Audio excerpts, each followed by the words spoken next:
It's broke, don't need a 4-heater, but you come 4 feet approach me. I'm summoning focus of Gogeta.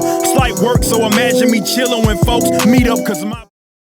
Welcome to 3 Count Commentaries, and boy, oh boy, let's talk about our boy Karrion Kross, who made his Raw debut. And I got a lot of words about this. Got a lot of feelings about this whole thing here.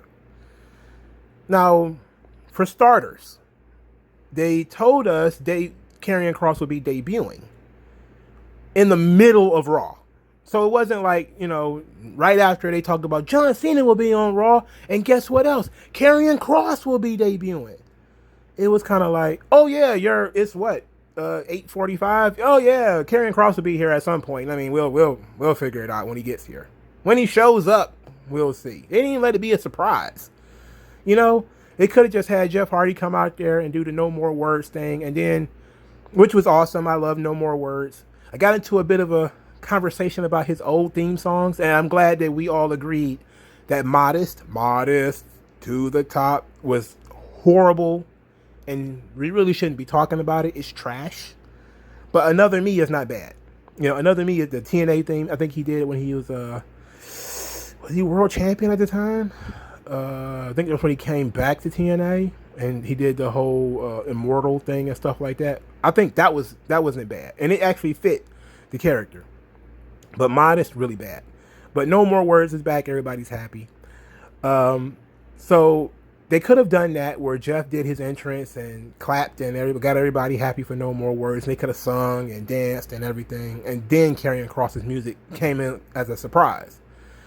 But they told us like 8:53 or some shit. They didn't even put any real emphasis on Karrion Kross being there.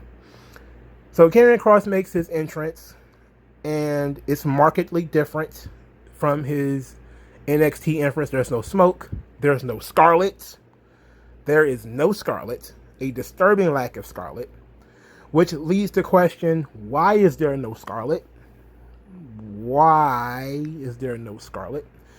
I don't know. I have no question. I have no answer to that question. So I'm just stunned that they wouldn't want Scarlet with him. But in any event, maybe they feel that he doesn't need her. In any event, his entrance is markedly different. It's stripped down compared to his NXT entrance. He works with Jeff Hardy, and it seems like, and let's build up to this instead of giving you the raw bone thing. I peak when controversial things are happening on Raw. I always peak. When I didn't see Scarlet, I saw the weird entrance that they did. I was like, this is strange. I went to Twitter. And all I saw was the wrestling intelligentsia. The same people who hate Karrion Kross and complain about him every week on NXT. The same people were talking about how he's ruined already. How just this is before the match even happened. He's ruined already because there's no Scarlet. He's ruined already because there's no smoke machine. He's ruined already. They're shitting all over Karrion Kross. Karrion Kross works the match, and Jeff cheats to win. He puts his feet on the ropes. Like 3.5 minutes, 4 minutes. Karrion Kross gets pinned by Jeff Hardy. And I looked again. And all the people who hated Karrion Kross were like, Triple H, all the effort he puts into these guys, and Vince just shits on him. He beat Karrion Kross the first night there. This is terrible booking. This is shits. What is going on here? Why would they do this? And I agreed with most of that stuff. I'm not going to lie to you. This was not good. Don't get me, just because I'm anti-smart does not mean that this was not, they weren't wrong about this. Having Karrion Kross lose his first match was dumb. Okay? It was dumb. But he is in a different environment. And Jeff cheated. So they did try to protect him and try to protect his mystique by having Jeff beat him. At the same time, or having Jeff cheat, I'm sorry. At the same time, you don't beat champions. The guy is the NXT champion. What does it say about that brand where their top guy, who is unfucking defeated, lost to Jeff Hardy in 3 minutes on television in front of more people than have ever watched an episode of NXT? What does that mean? Why would you do that? That makes no sense. That was dumb as fuck. But because I do try to see things from both perspectives, in destroying his mystique, they destroyed it right out of the gate. They didn't build him up to be some killer and then he gets beat. You know, his first night on Raw, Jeff cheats. It's a completely different environment. Now, knowing that it's a completely different environment, we have to figure out where Karrion Kross fits into this environment. So what do I mean by that? Well, you guys should probably watch the archetype videos, which is probably, a good idea. In the archetype videos, I talked about the badass and how there can really only be one. When you have a situation like Karrion Kross, who was the bull of his own woods, and then he goes into a different environment, he has to adjust to that environment. Raw is different than NXT, obviously. He's been able to overcome people cheating and shit like that in NXT. Probably wasn't expecting it on Raw, and likely wasn't expecting it from Jeff Hardy. This is just, headcanon stuff, right? In reality, Karrion Kross can't be the killer because that's Lashley's job. That's what they're doing with Lashley. You can't have two. You just can't have two. Just like you can't have two Crosses, and so Nikki had to change her name. You can't have two badasses. You can only have one. So while it's still Lashley's time, they cut the leg. They didn't really cut the legs out of Kross because, again, most people didn't watch NXT. They seen him for the first time. This is what they saw. Him go out there and was pretty much dominating Jeff. Jeff, got some offense in and had to cheat to win, which is the thing that people are missing here. I am completely surprised Jeff Hardy cheated. It's a rare occasion that Jeff Hardy cheats. It's like when Rey Mysterio cheats. It feels so weird. And I could go on about that. Because Jeff's a very pure babyface. It's wrong for him to cheat. Like some guys are baby faces, but they're a little dirty. They got a little rough side to them. But not Jeff and not Ray. When Jeff and Ray are doing underhanded stuff, it just feels disgusting. It's more disappointing than if, Stone Cold Steve Austin hit a guy with a chair, even though the guy didn't ask for it. Even though it didn't feel called for. It's something egregiously dirty about, like, Ricky Steamboat was like the one guy never cheated, never tried to cut a corner, never pulled the tights, even if he had 100 reasons to do so, would go out of his way not to do it. And that's kind of how it's the saint, like it's the purest of the pure baby faces. That's how you see Rey Mysterio and Jeff Hardy. So when they're cutting corners and cheating, when Ray is spitting mist in somebody's face or attacking people with chairs, and it just shows that people have completely lost the art of the babyface. It's completely gone. It was done here to try to protect Karrion Kross, right? In breaking his mystique, they did open him up to do new things. Now he doesn't have that winning streak dangling over his head and, him being the lamb fattened up for slaughter, which is what the badass is all the time. They are always the lamb that is being set up for the slaughter. Every win that the badass gets, no matter how dominant the fashion, the purpose of it is for them to pass it on. That's the entire point. If you got nothing out of that video, that was the point. All of Brock's destruction of Undertaker and Orton and Cena, all of that, the point of all of that was for him to have a massive amount of credibility just to pass it on. But since that's not Kross's job, his job in this situation is not to carry the credibility in order to pass it on Raw. That's Lashley's job. They don't need two people to play that same role. So what they did was they beat Kross. They got it right out of the way and beat him first. Right? Mainly probably to test, Scott Hall does shoot interviews and he talks about guys with big egos, right?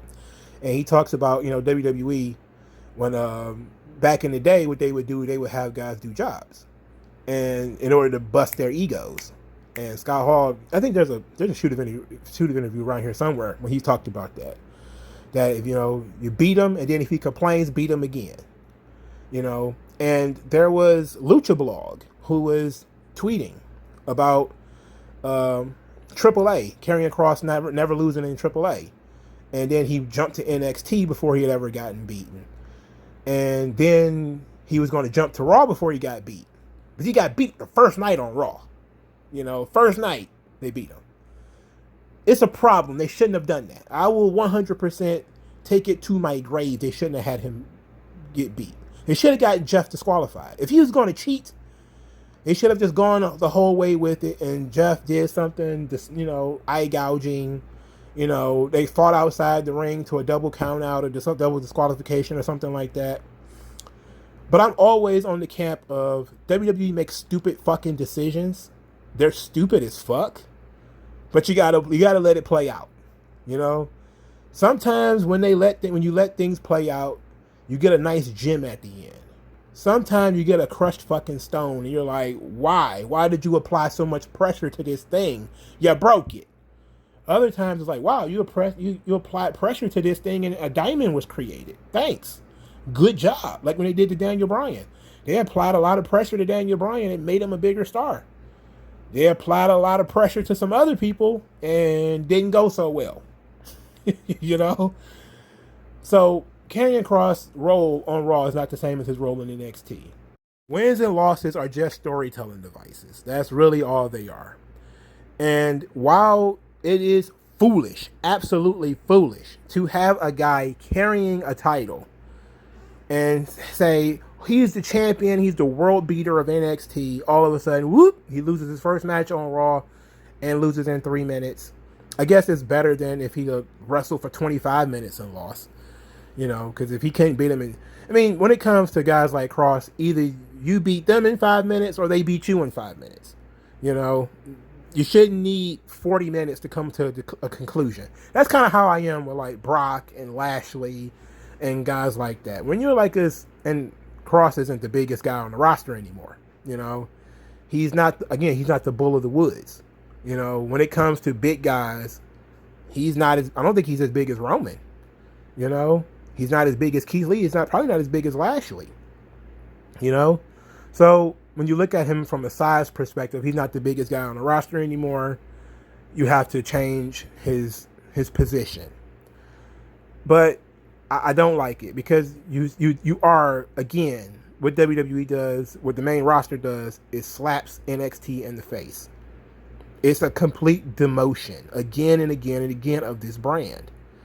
And it's going to be a while before people just give up on it and just say, like, look, nothing matters that comes out of NXT. You can have the best thing in the world. And the moment it comes to Raw, somebody's going to change it. They're going to take away the manager, change the theme song, put him in a skirt. They're going to, make him do something silly, make him do something stupid and change everything. And that kills the NXT brand because it doesn't really serve much of a purpose at that point. But they have a history of doing this. Remember when SmackDown used to be the place that made stars? I remember when they first, when they really made like different guys like Mr. Kennedy and MVP and Carlito, and they really did a good job with them on SmackDown. The moment they went to Raw, it was job out to John Cena in 2 minutes in your debut match or some shit like that, and you never went anywhere from that. Lose your first real feud to like Christian or some shit. It's like, it was stupid. And they're still doing it. They've been doing this for years. I don't understand how they get away with it. But they get away with it by playing the long game. That's how they get away with it. They get away with it because this ain't the indie feds. If you're gonna be here for 5 or 6 or 7 years, you're gonna do a lot of pointless fucking jobs. And that's just the nature of WWE. You know, you can't go in there with an ego about, I need to beat everybody. You need to be able to protect yourself, sure, but you can't go in there with the ego of I'm the man because of what I did here and here and here. You can't do that. But I found it exceptionally weird that the same people who were mad at Karrion Kross for not being a 200-pound cruiserweight who did 100 hurricanranas and knee slaps and said he was one of the worst wrestlers in the world and that he sucks and all this kind of stuff, are now his biggest supporters because he lost to Jeff Hardy. It's really weird. I could really do a smart tier segment on it, if we're being honest. And I'm going to hold off on that. I'm going to hold off on it. But you really could. You really could. And there was, it's really sad. Because it's sad for people who are fans of the NXT brand. Because you get super excited to see these guys, and again and again and again, WWE decides to do something stupid. They had Shinsuke Nakamura get beat by Jinder Mahal, even though Jinder cheated. They changed his theme song. They did the same thing to Aleister Black, did the same thing to Ricochet. But they're playing the long game. And the long game essentially is, you got to get over in front of this audience. This is a different audience. That's the long game. The long game is, okay, you got over on the independents. People know who you are from the independents. The NXT roster is a smaller roster. It's full of niche talent. You come up to the main roster is very different. They put him in the ring with Jeff Hardy for a reason.